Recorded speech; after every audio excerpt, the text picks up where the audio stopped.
the only reason I got a crack at doing the Wolverine comic was that it was about to be canceled. I think it was the comic sales had dropped off considerably. You know, after doing G.I. Joe for a while, I thought, oh, you know, it's like selling pretty good. I should be able to get other writing work, and it wasn't forthcoming. They just said, well, all you do is that military stuff.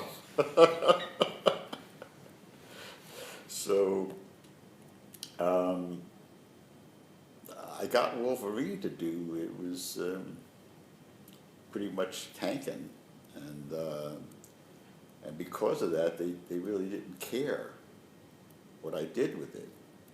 So I just, they let me alone. And within, what, a year and a half or 2 years, it was up like number 2 or 3 book in the country. So they made me start going to meetings. And I had to start going to all these conferences and toe the line. But I was never able to get anybody at Marvel to let me write an A-list book while it was an A-list book.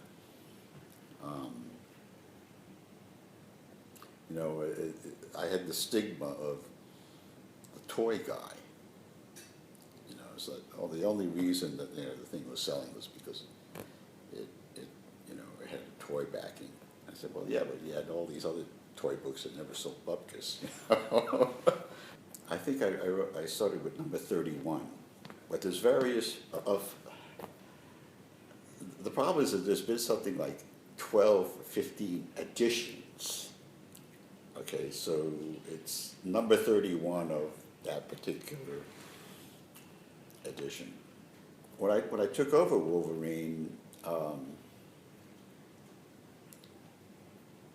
I continued the storyline that existed. He was sort of being depressed and living in Madripoor or something and hanging out in some bar, you know, and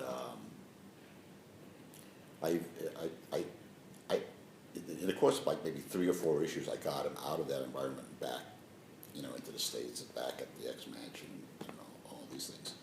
But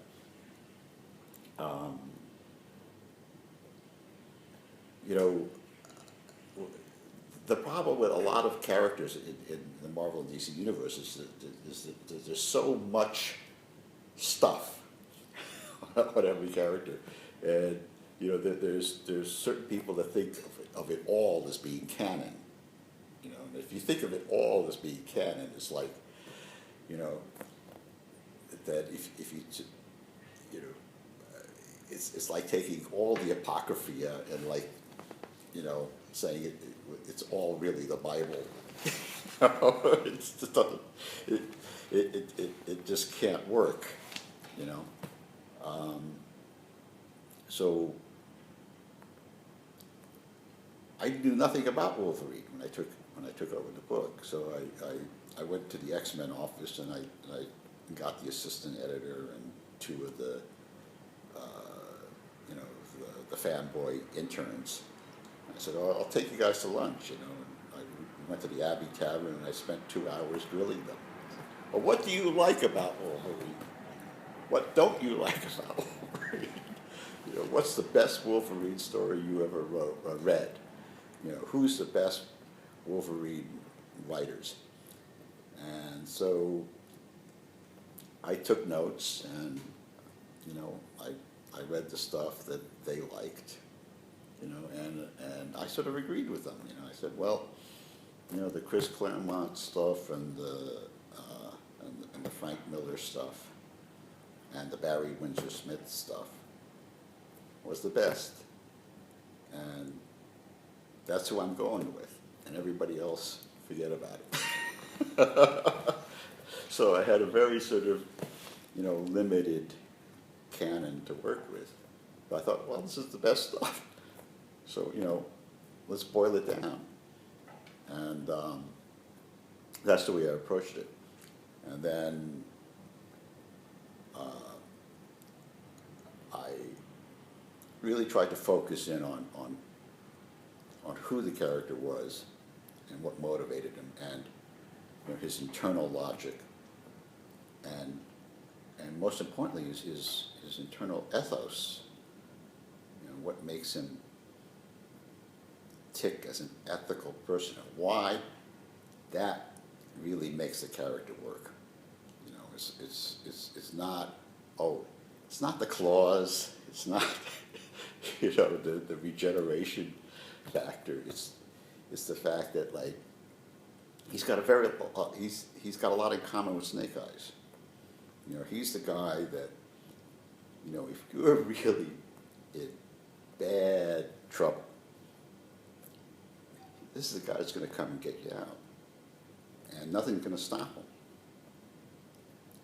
And if he has to make this horrible ethical decision, and the worst ethical decision is one that, like, it's the right choice, but it does you harm, that he will make that decision. And I think that's the fantasy that makes those two specific characters work. And I think a lot of people that work on these things, comics, movies, whatever, they don't get it.